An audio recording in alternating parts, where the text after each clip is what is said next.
kitalo ddala musajja wattu bamukubye amasasi agamujjiddewo mu bulamu bw'ensi eno naye nga ki exactly ekimukubye amasasi mazima amasasi gamujjiddemu ono businessman y'omu ku ba businessman abadde basinga awe South Africa naye nga ye mu Nigeria amanyikiddwa nga Big Joe ono bamukubye amasasi misana ttuku wabweru wa business ye ne bajja ne bamukuba amasasi bw'atyo n'afiirawo.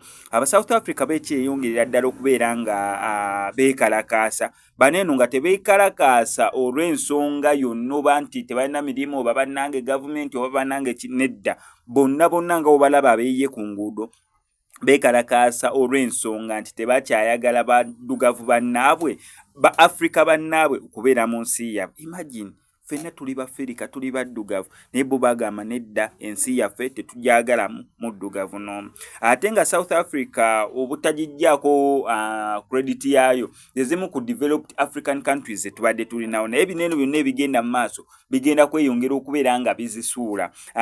Zi South Africa zi Ethiopia waliwo ensi ezikulaakulanyidde ddala mu ggwanga erya Africa naye ate kati otwanga ezo ezibadde zikulaakulanye ze twenyumirizaamu ensi ezo ate okubeera nga musajja wattu bamukubye amasasi n'afiirawo talina musango sinti oba alina gwe yabbye sinti oba alina gwawalana sinti oba alina gwe yasonzeemu olugabalo olw'okubeera nti mu Nigeria ate alina ne bizinensi mu South Africa zezimu ku nsonga ezamusse wagenda bweru kubeera ng'otetenkanya ofuneyo akasimbi koli mu kutetenkanya osindikireko abantu bewaka keekamussizza.